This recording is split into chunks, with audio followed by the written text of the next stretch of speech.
계속해서 한민족 방송을 사랑해 주시는 동포 여러분, 안녕하셨습니까? 보고 싶은 얼굴, 그리운 목소리, 이소연입니다. 가을 하늘이 너무나 푸르다고, 너무나 알른댄다고 진종일 하늘만 쳐다보느냐. 가을맞이 오락회에 가고 싶어 한들한들 춤 연습하는 걸까? 그 자태, 그 모습, 길손들의 발길 멈추게 하노라. 네, 가을이면 목을 길게 빼들고 바람에 흔들대면서 하늘을 쳐다보는 국화의 모습이 정말 예쁘죠. 그런 모습을 볼 때면 이런 시를 쓰고 싶어집니다. 중국 길림성 안도현의 애청자인 박용옥 씨가 퀴즈 정답과 함께 이런 글을 홈페이지에 남겨주셨습니다. 가을은 참 사색하기도 좋고 형형색색의 오색 단풍, 또 황금 들녘을 바라보고 있노라면은 누구라도 시인이 되는 게 아닐까 싶어요. 이 가을 동포 여러분께서도 시인이 한번 돼보십시오. 신기행의 노래 오늘 첫 곡으로 준비했습니다. 가을 사랑.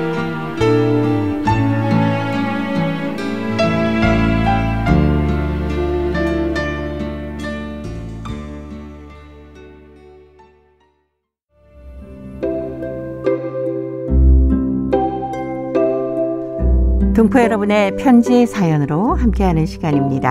행복우체통 화요일의 편지 손님은 홍익대학교 글로벌 경영학과 전춘화 교수입니다. 어서 오세요. 안녕하세요.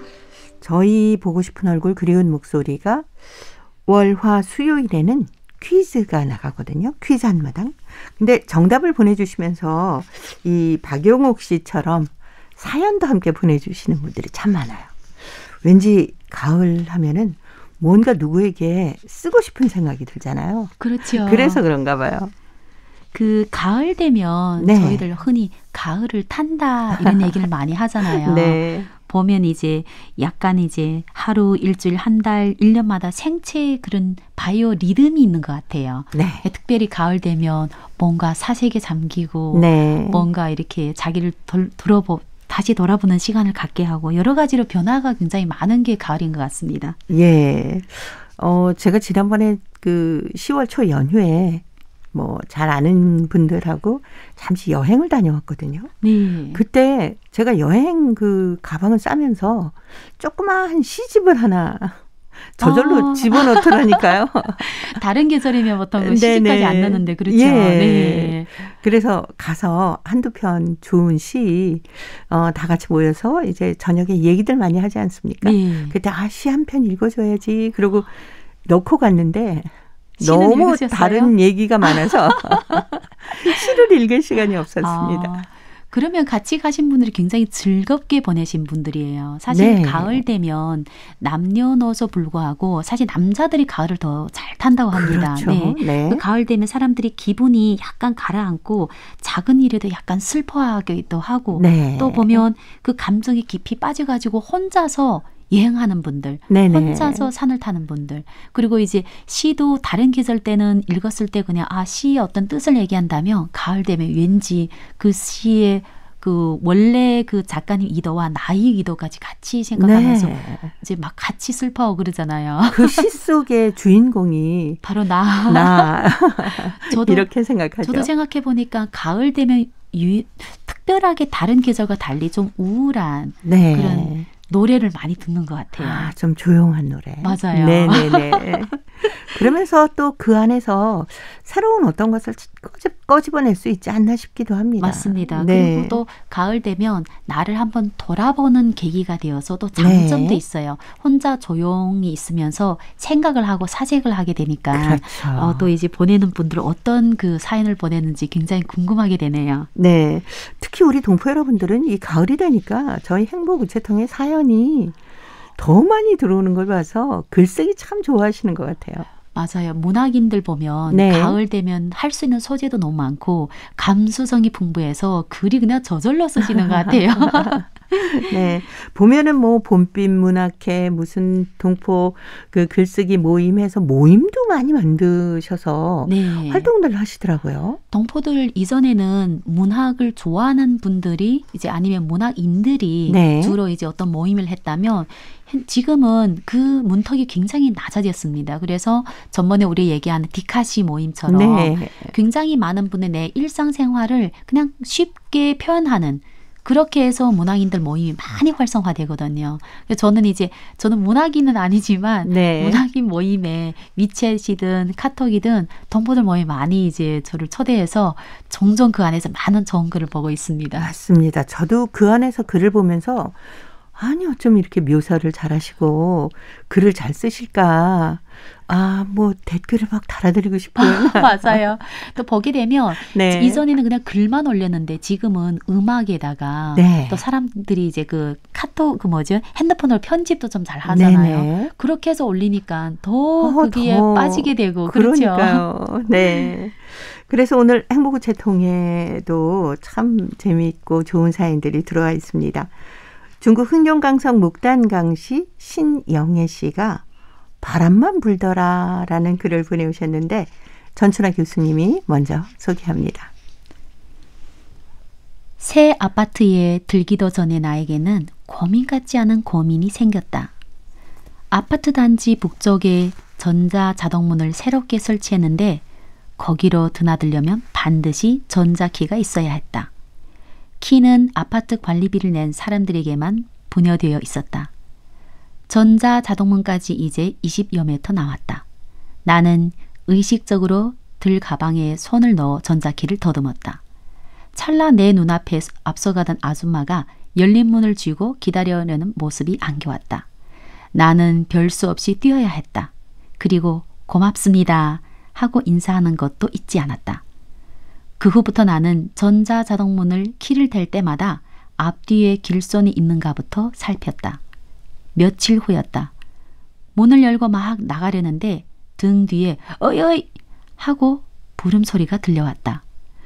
문이 닫히지 않게 붙들고 기다려 달라는 신호가 분명했다. 하지만 나는 기다려주지 않았다.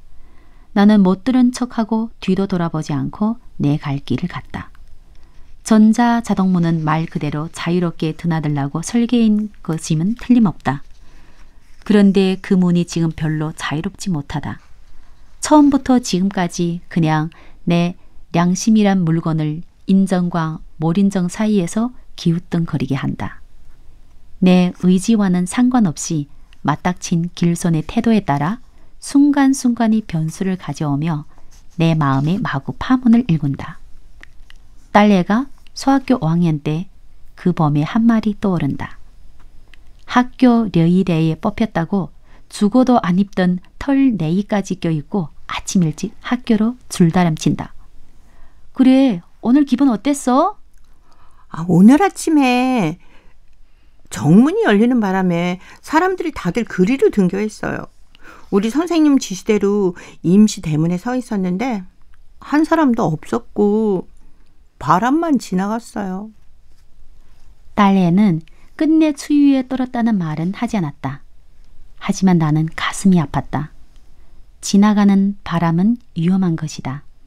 인정이다, 책임이다, 단련이다, 공헌이다 하는 등 그럴듯한 허울을 쓴 바람은 더욱 위험한 것이다. 자칫 하다간 바람을 일으킨 그 자신도 그것이 바람인지 진정인지 모를 때가 많으니까. 마치 전자자동문으로 드나들며 흘리던 나의 얄팍한 인정처럼 말이다. 딸애는 지나가는 바람을 원망하지 않았다. 그것이 어디까지나 자기들을 위한 행사라고 믿어 의심치 않았던 것이다.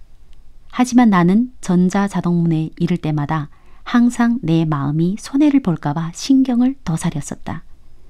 그래서 한동안 실없는 고민을 하지 않으면 안 되었다.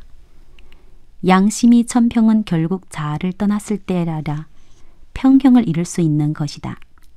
전자자동문 역시 자아를 떠났을 때라야 진정으로 자동문이라 하겠다.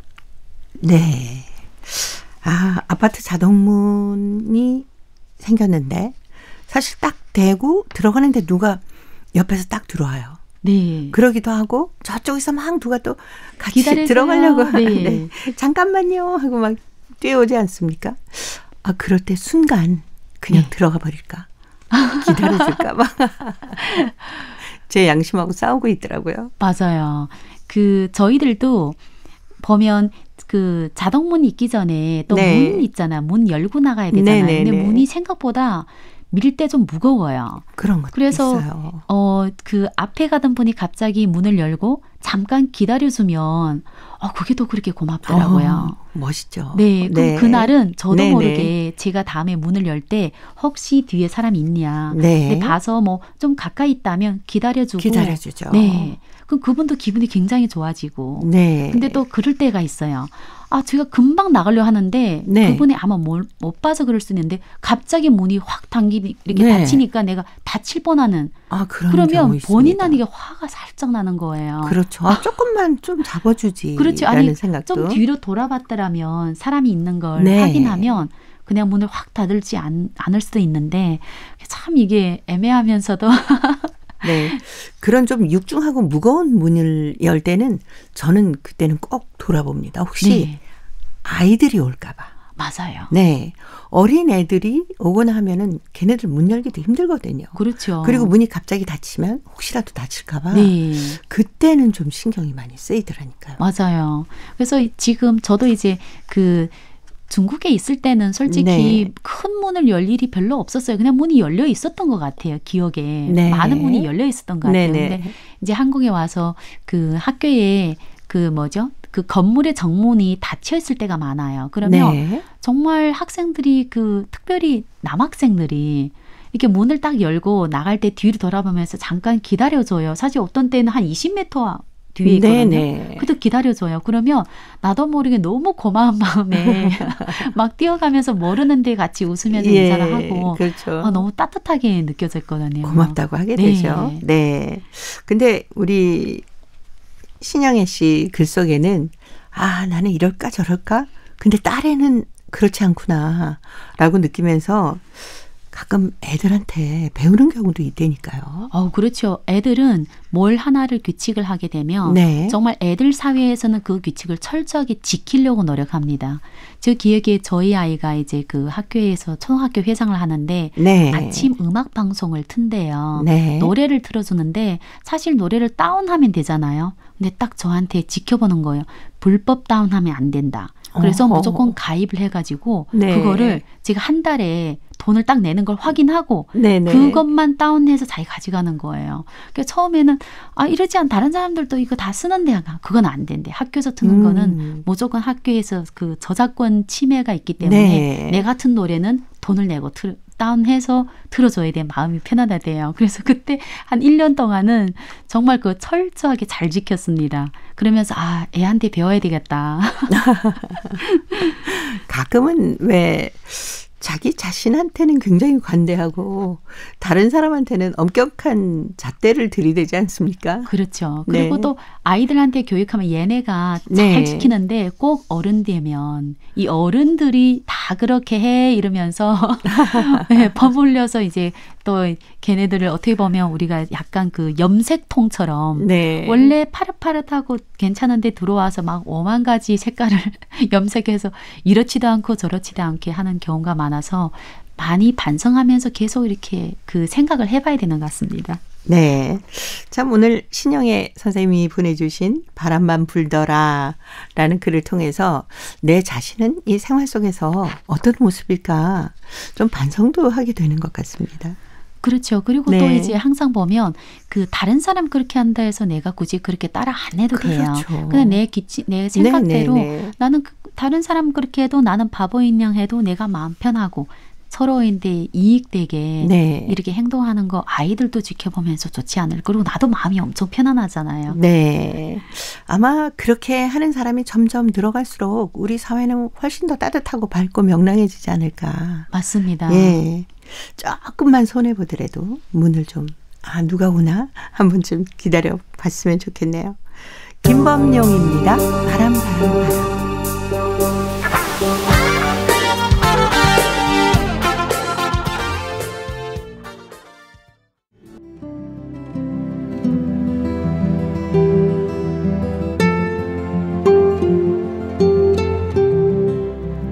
동포 여러분의 따뜻한 사연으로 아름다운 추억을 만들어 드립니다.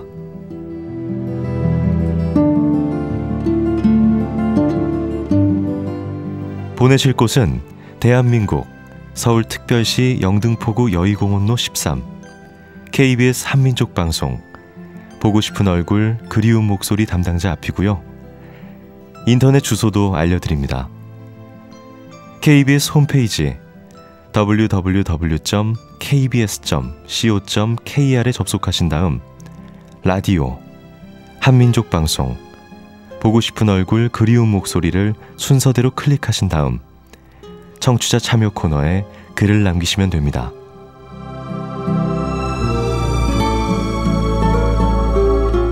정다운 이야기와 아름다운 음악이 있는 보고 싶은 얼굴 그리운 목소리 동포 여러분과 늘 함께 하겠습니다.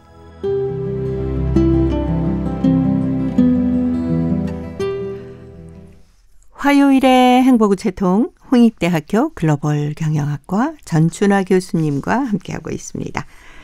자, 두 번째 사연 중국 길림성 왕청현의 김아정 학생이 보내왔습니다. 위대한 문화유산 김치라는 글인데요. 이번 글은 제가 소개해 드릴게요. 안 먹을 거야. 친구들은 김치를 좋아하나요? 나는 김치가 매워서 못 먹어요. 이럴 때마다 나는 엄마의 꾸지람을 듣곤 합니다. 아이고, 김치도 못 먹으면서 네가 조선족이냐? 조선족은 김치가 없으면 밥을 못 먹어. 언제부터인지 우리 왕청에 금강산 김치라는 가게가 생겼습니다. 엄마는 그 집 김치가 안 맵다고도 하셨습니다. 한번 도전해볼까? 나는 갑자기 호기심이 발동해서 한번 먹어보았습니다. 엄마 말씀대로 그리 맵지도 않고 상큼하고 달콤하고 정말 경험해보지 못한 별맛이었습니다. 어머, 김치가 이렇게 맛있다니. 김치야, 미안해. 이렇게 맛있는 너를 이때까지 외면했어. 나는 그때부터 김치에 대해 눈을 뜨기 시작했습니다. 그 후부터 나는 식사 때가 돌아오면 김치, 김치, 김치 하면서 노래까지 불렀습니다. 지금은 김치가 없으면 밥맛이 전혀 돌지 않습니다. 배추김치, 총각김치, 영채김치, 하여튼 김치란 김치는 다 맛있습니다. 내가 김치를 즐겨 먹자 엄마도 무척 기뻐했습니다. 아유, 우리 아정이 이제야 진짜 조선족이 됐네. 김치가 맛있으니까 김치에 관한 자료들도 찾아보게 되었습니다. 김치는 겉절이 과정에 아미노산과 젖산이 생기고 김치의 독특한 발효 맛이 나게 됩니다. 김치에는 여러 가지 비타민과 칼슘, 칼륨 등 무기질도 풍부하고 소화를 도우며 암 예방에도 유익하답니다. 김치는 그야말로 건강 측면에서나 맛의 측면에서나 세계의 으뜸이 되기에 손색이 없습니다. 한겨울에는 생신한 남새를 먹을 수 없었던 옛날에 이렇게 맛있는 김치를 만들어낸 우리 조상들의 지혜에 탐복하지 않을 수 없습니다. 위대한 문화유산, 우리 민족의 대표 음식 김치. 진짜 대단한 녀석일세. 네, 사실 좀 어린 나이에는 맵다고 잘 안 먹게 되잖아요. 그렇죠. 언제부터 김치 잘 드셨어요? 저는 아무래도 동포다 보니까 네. 그냥 제가 어렸을 때부터 집에 항상 김치가 있었습니다. 김치가 있었는데 근데 우리도 어릴 때 제 기억에 매운 걸 잘 못 먹다 보니까 우리 그렇죠. 집에는 다양한 색깔의 김치가 있어요. 네. 그래서 백김치가 있고 백김치. 네. 그다음 이제 빨간색으로 무친 김치. 네. 그래서 항상 된장도 마찬가지로 뭐 고춧가루를 아빠만 별도로 넣고 우리는 그냥 안 매운 걸로. 네네. 근데 굉장히 어릴 때는 안 매운 거 먹다가 본인 아니게 점점 접하게 되잖아요. 그렇죠. 그러다 보니까 그냥 이렇게 자연스럽게 좀 매운 것도 좀 먹게 된 것 같습니다. 네. 그리고 그때 시절에 기억에 겨울 되면 먹을 수 있는 요리가 김치하고 감자. 그렇죠. 그러니까 김치, 감자 그 몇 가지 그냥 우리가 담근 뭐 영채 김치 뭐 네. 이런 거 있잖아요. 그런 걸 가지고 한겨울에도 너무너무 맛있게 먹던 기억이 그렇죠. 나거든요. 김치 볶음밥도 해 먹고 맞아요. 김치찌개. 그리고 저희는 생각나는 게 아버지가 이제 고향이 이북이시잖아요. 네. 그래서 그런지 한겨울에 그 김장독에다 이렇게 김치를 묻었었지 않습니까? 네. 예전에는. 그런 살얼음이 살살 끼잖아요. 예. 김치 국물에. 그럼 그 김치 국물을. 국물에다가 김치 쫑쫑 썰어 놓고 맞아요. 밥을 약간 김치말이밥이라고 네. 해갖고 참기름 동동 띄워서 한겨울에 저는 기억에 그러면서 막 네. 밤참으로 먹었던 생각이 납니다. 저는 기억에 그 아빠가 만약 술 한잔하고 네. 조금 취했다 싶으면 가서 김장 우리도 김치 우미 있거든요. 네. 거기에 가서 김치물을 떠오라고 했어요. 그렇죠. 그리고 그거를 엄청 차거든요. 네. 저희는 그 영하 30도까지 내려가잖아요. 그렇죠. 그럼 물론 밑에는 좀 따뜻하겠지만 네네네. 그래 엄청 찬데 그거를 시원하게 들이키면 좀 있으면 바로 이제 깨드거든요. 그러다 네. 보니까 우리는 뭐 그냥 너무 이렇게 속에서 막 열이 난다 하면 네네. 김치물을 막 먹던 기억이 나요. 네. 그리고 소화가 잘 안 될 때도 맞아요. 김치 국물이 약인 것처럼 할머니가 떠다 주셨었던 맞아요. 그런 기억도 있어요. 약간 김치가 만병통치의 어떤 음식이자 약처럼. 네. 그래서 기억에 가을 되면 김장을 할 시절이면 저희는 이제 조선족 그 도시에 살다 보니까 조선족 분들이 같은 이렇게 한 라인에 이렇게 같이 네네. 살아요. 그러면 집집마다 정말 한 몇백 포기씩 예. 가져다가 그거를 절이고 지금 제가 이제 김장을 한번 담가봤거든요. 네. 몇백 폭이 아니라 몇십 폭이 하는데 정말 몇십 포기도 너무너무 힘들어요. 맞아요. 너무너무 힘들었어요. 그럼 허리가 아프던데 어머니 그 시절에는 어떻게 했는지. 그러니까요. 네. 근데 그 덕분에 어릴 때 굉장히 그 겨울 돼서 먹을 게가 많았던 기억이 나나요. 네, 김치 덕분에. 맞아요. 그걸로 또 김치 속을 만들어서 돼지고기랑 막 넣고 맞아요. 김치 만두도 만들어 맞습니다. 주시고. 네. 그냥 그 식탁에 1년 4계절 동안 김치가 떨어진 적이 없던 것 같아요. 그리고 저희는 특별하게도 김치를 뭐 절여서 먹고 볶아서 먹고 뭔가 이렇게 찢어서 먹고 뭐 찌어서 먹고 정말 다양하게 먹었던 기억이 납니다. 네. 그리고 생각하니 김치 국물 얘기를 하니까 예전에 그 연탄으로 난방을 할 때 그 연탄 가스에 약간 중독되는 경우가 가끔 있었거든요. 그때도 김치 국물이 약이었어요. 맞아요. 예, 그리고 나면 이제 정신이 난다고 했던 그런 생각도 나고. 맞아요. 이전에 특별히 할머니, 외할머니는 거의 약을 안 쓰고 집에 있는 간장, 된장, 김치 이런 걸 가지고 저희들 뭐 어디 아프다 하면 그걸로 치료를 많이 해줬거든요. 네, 오늘 김하정 학생 얼마 전까지 김치가 매워서 난 안 먹어 하던 김치를 먹고 나니까 김치가 그냥 세계 최고의 음식이다라고 엄지척을 해줬습니다. 근데 사실 어릴 때는 김치가 매워서 못 먹는 경우도 많이 있어요. 많아요. 네. 근데 이제 애들이 또 이제 모든 애들 보면 처음부터 매운 걸 안 먹잖아요. 근데 자라면서 이거 좀 먹어볼까? 왜냐하면 식탁이 계속 올라오니까 그렇죠. 호기심이 생기잖아요. 네. 먹다 보면 그게 익숙돼서 저희 애도 뭐 이렇게 김치 한 번 빠지면 김치 없어? 이러는 거예요. 김치 안 먹어도 되지 않니? 하면 김치는 있어야지. 네. 오늘 김하정 학생 덕분에 김치 얘기가 나왔는데 아마 동포 여러분께서는 이미 뭐 겨울 식량의 반이라고 하는 김장 준비는 다 하실 때죠. 이제 10월 말쯤이면. 그렇죠. 예.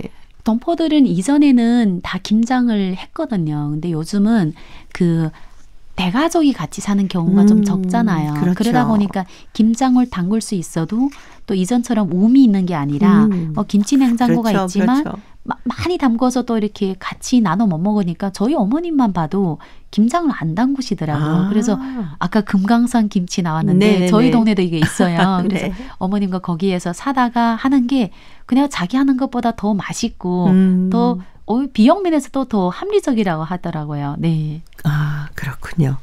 자, 우리 동포 여러분은 어떤 김치를 담그셨을지 다음에는 우리 집 자랑 이런 맛 김치 하고 사연을 좀 보내주시기 바랍니다. 정광태가 불러주는 김치 주제가 들으면서 홍익대 글로벌 경영학과 전춘아 교수님과는 다음 주에 또 뵙겠습니다. 고맙습니다. 고맙습니다.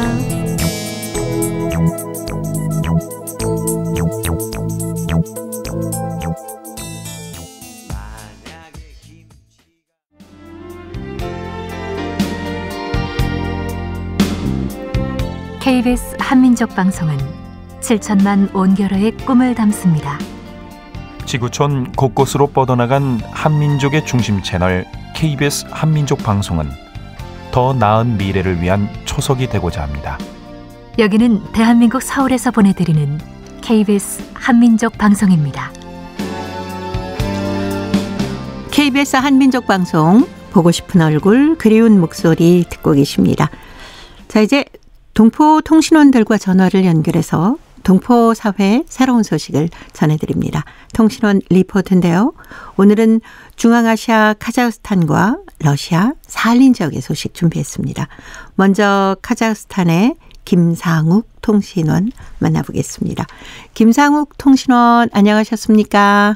네, 안녕하세요. 네, 카자흐스탄입니다. 반갑습니다. 예, 반갑습니다. 한국과 중앙아시아 국가 간의 수교 30주년 기념 행사가 한국은 물론이고 중앙아시아에서도 다양하게 열리고 있습니다. 먼저 타지키스탄에서는 어떤 행사가 있었을까요? 주 타지키스탄 한국 대사관은요, 타지키스탄 태권도 협회와 공동으로 지난 9일 두샨베 체육관에서 제1회 대한민국 대사배 태권도 대회를 개최했습니다. 이 대회는 총 500여 명의 선수들이 출전을 했는데요. 남녀, 개인전, 단체전의 두 종목 42개 체급에서 기량을 겨루었습니다. 한 타지크 수교 30주년과 또 대사관 승격을 기념하기 위해 치러진 이번 대회는요, 타지키스탄 내 태권도의 가치와 우수성을 알리고 생활 스포츠로 즐길 수 있는 태권도를 현지인들에게 소개하고 또 그 저변을 확대하는 차원에서 마련됐습니다. 이날 개막 행사에서는요, 한국의 부처춤이 선보여졌는데, 하틀론주 보타르 제2학교에서 한국을 배우는 타직 학생들이 부처춤을 추어가지고 눈길을 끌었습니다. 주 타지키스탄 대한민국 대사관은 이번 태권도 대회를 필두로 이제 연이어서 계속해서 10월 말까지 코리아 페스티벌 또 한국 영화제 등의 문화 행사를 연이어서 열어서 타직 내 한국 문화에 대한 이해를 또 제고하고 양국 국민 간의 상호 이해 또 우호 정진에 긍정적으로 아주 기여할 그런 행사들을 계속 열어나갈 것이라고 이야기를 했습니다. 네, 카자흐스탄에서는 국악 공연이 있었네요. 카자흐스탄과 한국 수교 30주년 기념해서요, 대구 시립국악단이 우리 카자흐스탄에 있는 국립 아카데미 고려극장에서 아주 격조 높은 공연을 선보였습니다. 네. 6일 7일 양일간의 이제 행사가 있었는데요.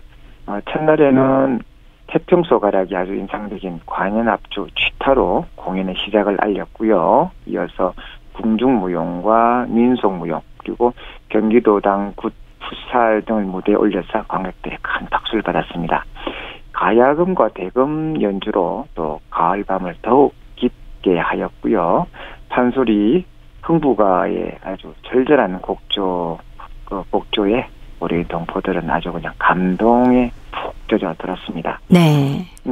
이날 이현창 예술감독은요, 양국 수교 30주년 기념하는 공연 갖게 돼서 기쁘다 하면서 사과의 도시 대구와 또 사과의 도시 알마티가 자매 도시인 만큼 양도시 간의 문화교류와 우호정전에 아주 좋은 계기가 마련되도록 노력하겠다라고 말했습니다. 둘째 날에는요, 국악 오케스트라 공연으로 한국의 정서를 느낄 수 있는 국악 간현악 아리랑 환성곡이 무대에 올랐습니다. 네네. 또 해금 협주곡 추상이 또 연주가 되었고요. 소리꾼 양수진이 창과 또 관현악 민요 연곡 그리고 대구 시립국악단 한국무용팀이 경상도 특유의 메나리도 선율을 느낄 수 있는 춤과 관현악, 쾌진화 등을 들려주었습니다. 그리고 무엇보다도 대구 시립국악단 타악팀이 우리나라 타악기의 매력을 살린 사물놀이 협주곡 신모둠으로 피날레를 장식했습니다. 네. 근데 카자흐스탄 동포들이 벌써 김장을 준비하고 있다는 소식도 들어와 있네요. 예. 카자흐스탄은 한국보다는 조금 겨울이 또 일찍 찾아옵니다. 네. 그리고 한겨울은 영하 30도, 40도까지 내려가거든요. 그래서 카자흐스탄의 수도 아스타나 한인회가 지난 8일 날 도민과 고려인 동포들 대상으로 김치 만들기와 김장 만들기와 나눔 행사를 가졌습니다. 네. 예. 이번 행사는요, 동포사회 전반의 또 화합과 단결 고치, 그리고 고려인 동포들의 참여 유도를 통해서 모국과 유대감 강화 등등을 이제 이번 행사의 목적으로 했다고 한인회 측이 발표를 했습니다. 뿐만 아니라 유네스코 인류 무형 문화유산으로 등재된 김치를 적극 알리고요. 또 김치 만들기를 통해서 K푸드의 다양한 관련 문화 확산을 도모하기 위해서 또 행사를 개최했다고 했습니다. 이 행사 날인 이날 오후 2시부터 시작된 그 김치 만들기와 또 이 행사는요, 고려인 동포 그리고 교민 한 100여 명이 참가를 했고요. 행사 후에는 또 맛있는 저녁을 함께 나누면서 즐거운 시간을 보냈습니다. 네. 오늘 카자흐스탄 소식 여기까지 듣겠습니다. 김상욱 통신원이었습니다. 소식 잘 들었습니다. 네, 감사합니다. 네, 고맙습니다. 이어서 러시아 사할린으로 가봅니다. 배순신 통신원 만나보겠습니다. 배순신 통신원 안녕하셨습니까? 안녕하세요. 반갑습니다. 네, 반갑습니다.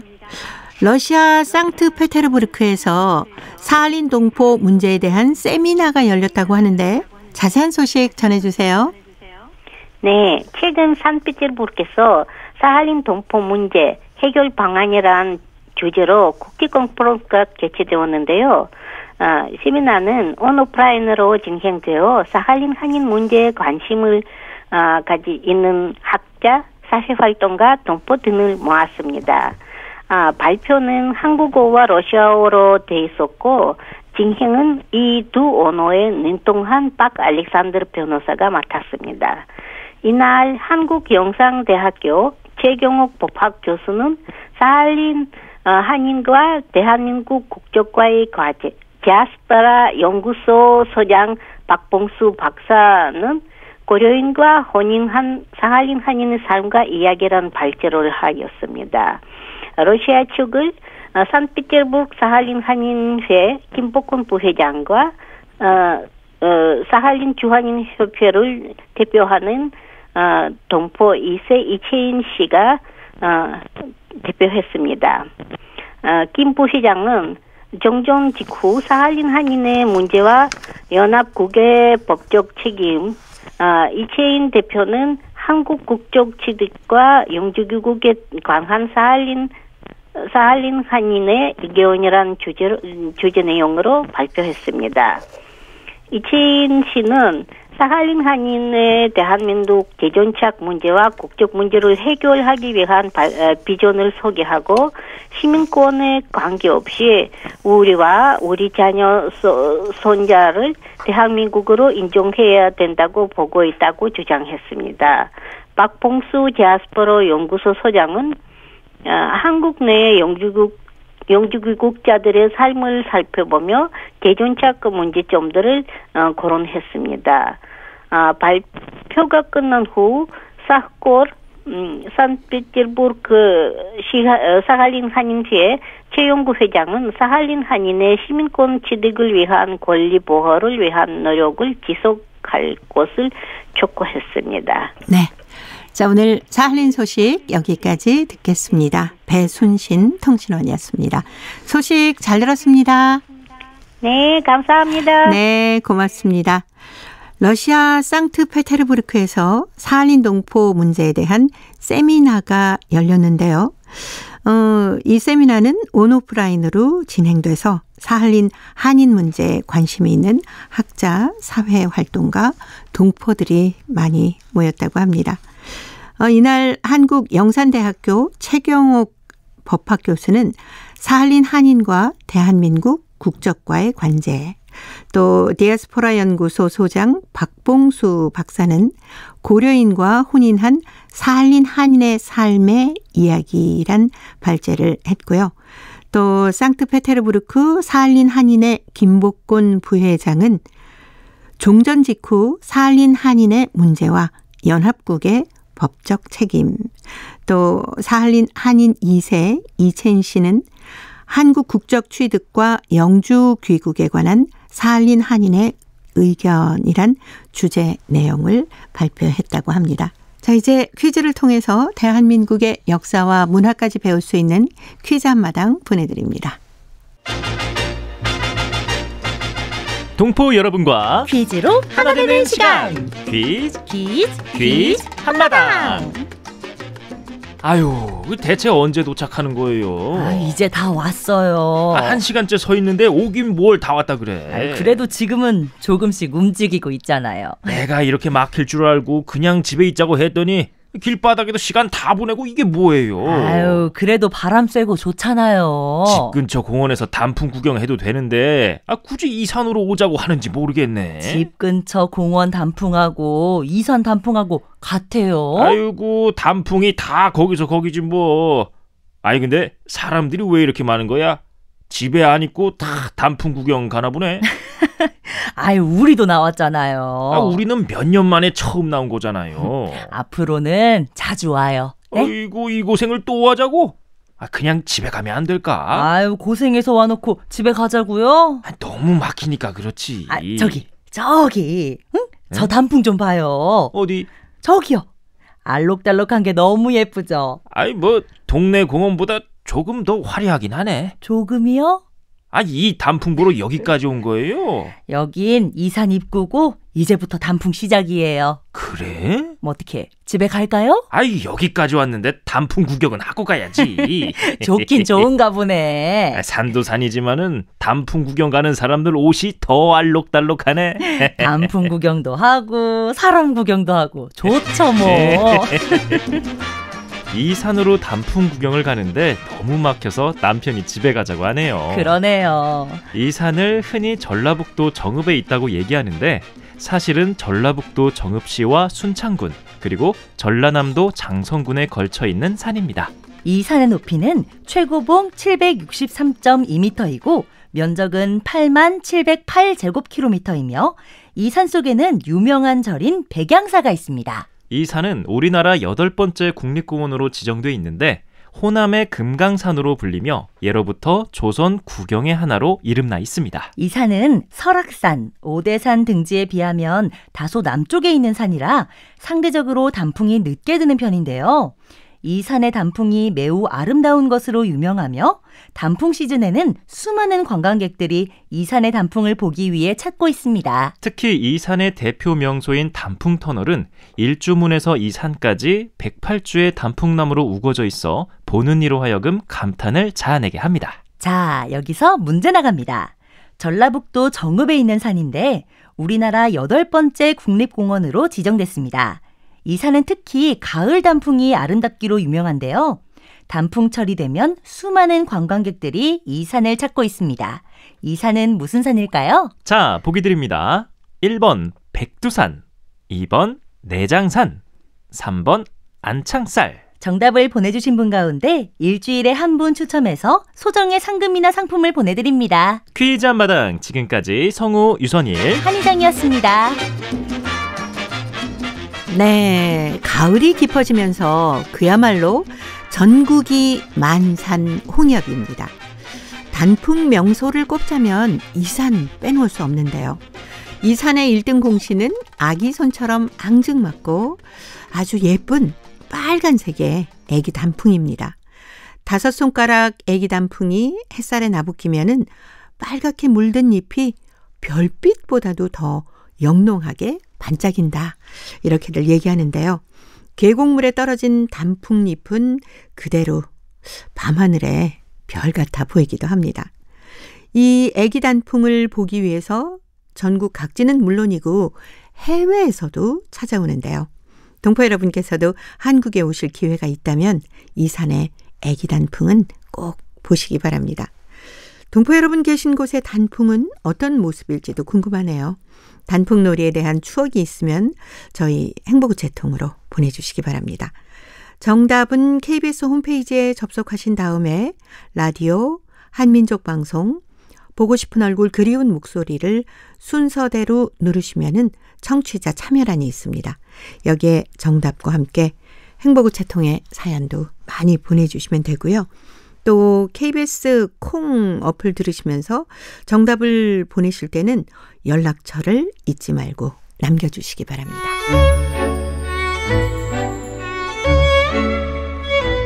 고려인들의 역사를 재조명하고 그들의 삶의 애환을 살펴보는 시간, 고려인 이야기. 사단법인 고려인마을 역사유물전시관 김병학 관장님 전화로 만나보도록 하겠습니다. 관장님 안녕하셨습니까? 네, 안녕하십니까. 지난 시간에 저희가 국가기록 지정물로 지정이 된 김혜운 작가의 동북선에 대해서 살펴봤습니다. 이 동북선을 쓴 김혜운 작가 어떤 분인지 궁금하네요. 먼저 고려 극장의 역사에 대해서 잠깐 먼저 이야기를 제가 배경 설명을 해야 되겠네요. 네. 고려 극장은 지금부터 정확히 90년 전, 그러니까 1932년 9월 9일에 그때 우리 한민족 최초의 모국어 전문 연극 극장으로 창단이 돼서 지금까지 이 고려 극장이 명맥이 끊어지지 않고 지금 카자흐스탄에서 이어지고 있는데요.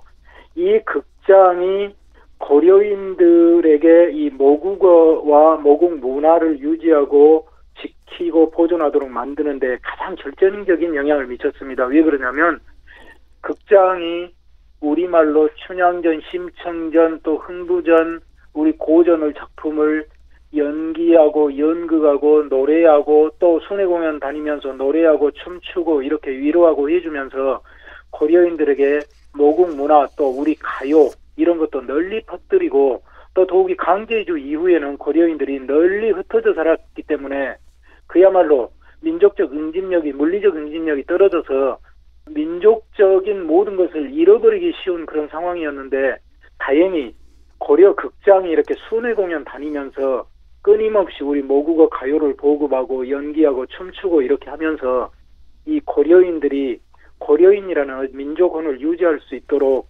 이해준 가장 중요한 이런 그 문화기관이었는데 네. 이 극장이 지금까지 이렇게 올 수 있었던 것에는 극장의 1세대들이 헌신적인 그 첫 시작을 이렇게 잘 하고 후세들한테 그 좋은 전통을 물려줬기 때문이거든요. 네. 그런데 이 1세대 그 연극인, 그러니까 극장에 활동했던 그 인물들 중에서도 정말 탁월한 인물들이 몇 명 있습니다. 예.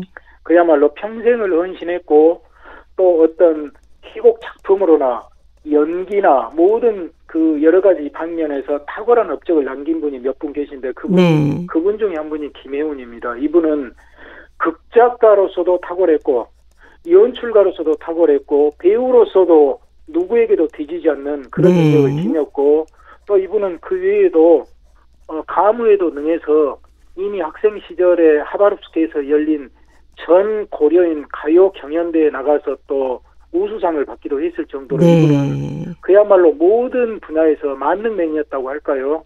그런데 이분이 평생을 또 고려인들의 극장과 연극에 이렇게 헌신함으로 인해서 이 고려인들의 연극 예술을 견인하고 발전시켜온 가장 이렇게 중요한 인물 중 한 명으로 남게 된 것이죠. 네.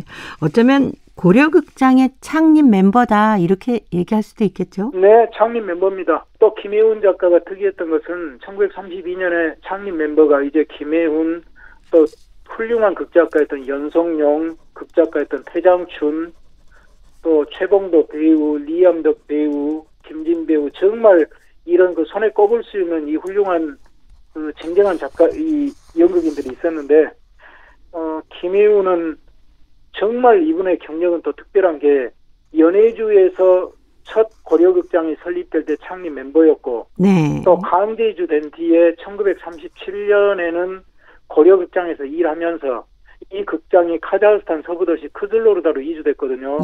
그런데 그 사이에 이분이 고려인들이 더 많이 살게 된 우즈베키스탄의 타슈켄트, 그곳에도 극장을 세워달라는 요구가 있어서 2년간 이분이 다니면서 주도적으로 노력을 해서 거기에 타슈켄트 조선극장을 김혜운이 주도해서 또 설립을 합니다. 그래서 우즈베키스탄 타슈켄트에서 10여 년간 이 극장을 세우고 연출하고 배우로 연기하고 작가로서 이렇게 희곡 작품을 쓰면서 극장을 크게 중흥시켰는데 이게 또 1950년에 여러 가지 또 일들이 얽혀서 문을 닫게 되니까 이분은 그보다 2년 전에 설립된 사할린 조선극장 네.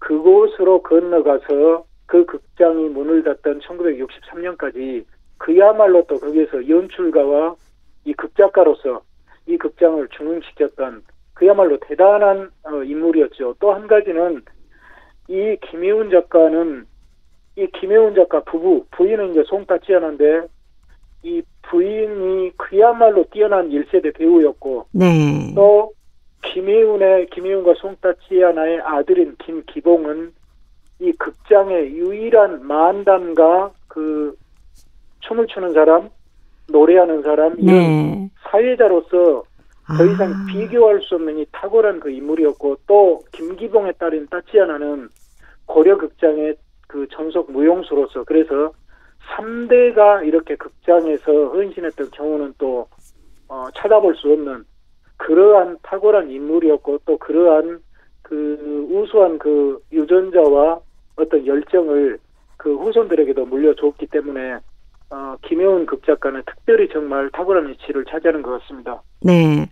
뭐 중앙아시아 지역에서 우리의 문화 예술을 부흥시키고 발전시킨 온 가족이 함께 활동하셨던 정말 주인공들이시네요. 그렇습니다.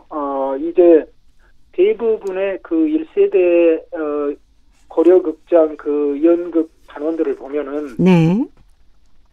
그분들이 그 되게 부부간에 너무나 그 극장에 헌신하느라고 자식들을 어렸을 때 잘 돌봐주지 못해서 네. 또 1년에 반년 이상을 순회 공연 나가고 그러다 보니까 자식들이 어렸을 때 상처를 받아가지고 극장과는 아주 거리를 두고 산 경우가 많습니다. 그런데 그 김혜운 가족은 참 특별하게도 그 아들과 그 손자 때까지 극장을 민족 극장을 해서 헌신할 수 있었던 정말 이 특별한 집안이었던 것 같습니다. 그죠? 예. 자, 다음 시간에는 동북선에 대해서 좀 더 자세한 내용을 살펴보도록 하겠습니다. 고려인 이야기, 오늘도 사단법인 고려인 마을 역사유물전시관의 김병학 관장님이었습니다. 다음 주에 뵙겠습니다. 네, 감사합니다. 네, 고맙습니다. 서태지와 아이들이 부르는 발해를 꿈꾸며 들으면서 저도 인사드립니다. 함께해 주신 동포 여러분 고맙습니다.